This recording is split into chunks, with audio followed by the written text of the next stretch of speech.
Hello, students, and welcome to Roshi's Education Point. Today, we will be starting with your Class 1 New Images textbook, a comprehensive course in English, Chapter 7, and the name of the chapter is Happy Feet. The theme of this chapter is Friends and Neighborhood. Neighbourhood का मतलब होता है आपके आसपास में रहने वाले लोग, पड़ोसी, एंड फ्रेंड्स का मतलब होता है दोस्त. So the word for today is feet. Feet help us walk and stand. हमारे जो लेग्स होते हैं उसमें नीचे फीट होती है जिसकी मदद से हम वॉक कर सकते हैं. Feet is also a unit to measure distance. Distance को मेजर करने के लिए भी हम फीट का यूज़ करते हैं. ये एक यूनिट होता है मेजरमेंट का. Now let us start reading the story. Once upon a time, there lived a man named Haja. Now this is a man और इसका नाम है हाजा. He was very clever. Clever यानी कि काफ़ी इंटेलिजेंट था, चालाक था. And very funny. Funny भी था यानी कि जो बहुत बार मजाक कर लेता है, ऐसा इंसान भी था ये. He had a big round belly. Belly का मतलब होता है पेट. तो इसके पास एक बहुत मोटा सा गोलू मोलू सा पेट था. And a very long beard. Beard का मतलब होता है दाढ़ी. तो इसकी बहुत लंबी सी बियर्ड भी थी. ही wore a big pumpkin on his head. हमेशा हाजा क्या करता था, अपने सर पर एक पम्पकिन रखता था. पम्पकिन यानी कि कद्दू रखता था. Oops, sorry. Now he is saying sorry.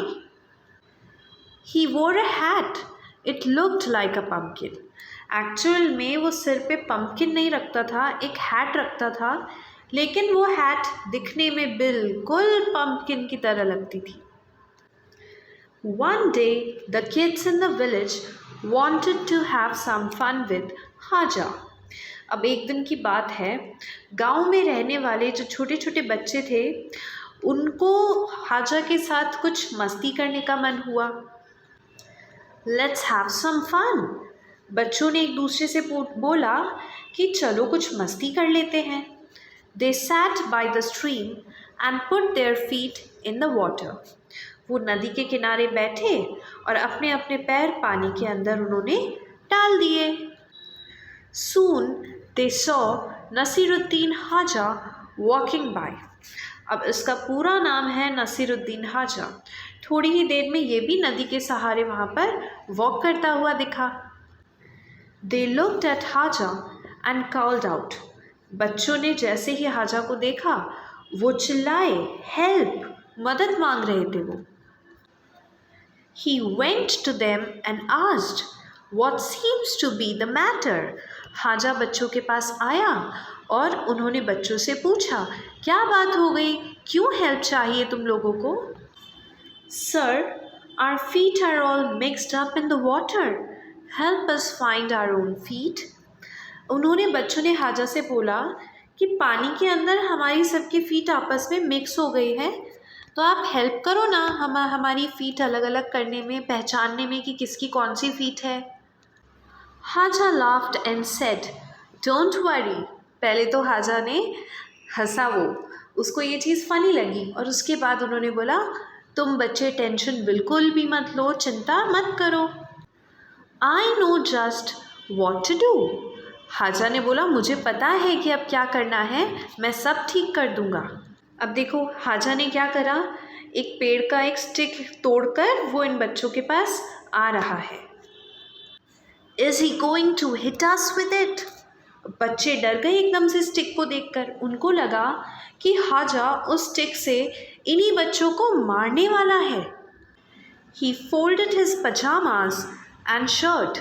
अब क्योंकि हाजा पानी के अंदर जाने वाला था तो उन्होंने जल्दी जल्दी अपनी स्लीव्स को ऊपर करा, अपने पजामास को ऊपर करा ताकि वो गीले ना हो जाएं. हाजा गॉट इनटू द स्ट्रीम. और अपने पजामास और शर्ट को फोल्ड करने के बाद वो नदी में कूद गया बच्चों की हेल्प करने के लिए. Then he tickled them. Tickled का मतलब गुदगुदी करना. हाजा ने उनके पैरों पे गुदगुदी करना स्टार्ट कर दिया। जैसे जैसे बच्चों के पैरों में टिकल टिकल होता गया, बच्चे भागने लग गए हंसते हंसते, और सबको उनके पैर अलग अलग भी मिल गए। You all have found your feet. फिर हाजा ने सबको बोला कि देखो तुम्हें तुम्हारे फीट मिल गए हैं। Yes indeed we have. बच्चों ने बोला हाँ सच में, हमें सच में हमारे लेग्स मिल गए हैं। Bye bye, thank you, bye. बच्चों ने हाजा को बाय किया और उन्हें थैंक यू भी बोला। The end. This was your short story. Now let us solve the question and answers of this chapter. Page number 65. Question number A1. State whether these sentences are true or false. Haja had a big square belly. Wrong. He wore a pumpkin as a hat. Wrong. The village kids were sitting by the sea. Wrong. The kids said their feet had got mixed up in the water. Correct. Haja helped the kids find their feet. Correct. Question number A2, page number 65. Number the sentences to put them in the correct order. Number 1 आप लिखेंगे इस पे, Once upon a time there lived a man called Haja. Second इस पर लिखेंगे आप, He wore a big hat that looked like a pumpkin.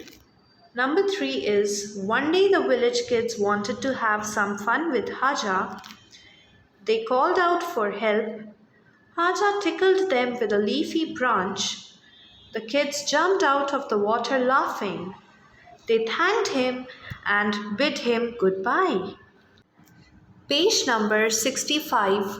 Question number A3. Answer each question in a sentence. Question 1. Who was clever and funny? Haja was clever and funny. Question 2. What did he wear on his head? Answer 2. He wore a big pumpkin-shaped hat on his hat. Question 3. Who sat by the stream with their feet in water? Answer 3. Kids sat by the stream with their feet in water. Question 4. What did Haja break off from a tree? Answer 4. Haja broke off a leafy branch from the tree. Question 5. What did Haja help the kids with? Answer 5. Haja helped the kids in finding their feet. With this, your chapter 7 is completed. I hope you understood it. If you're having any doubt, you can write me in the comment section below. If you haven't subscribed to my channel, kindly subscribe and hit the bell icon. Thank you so much. Keep watching.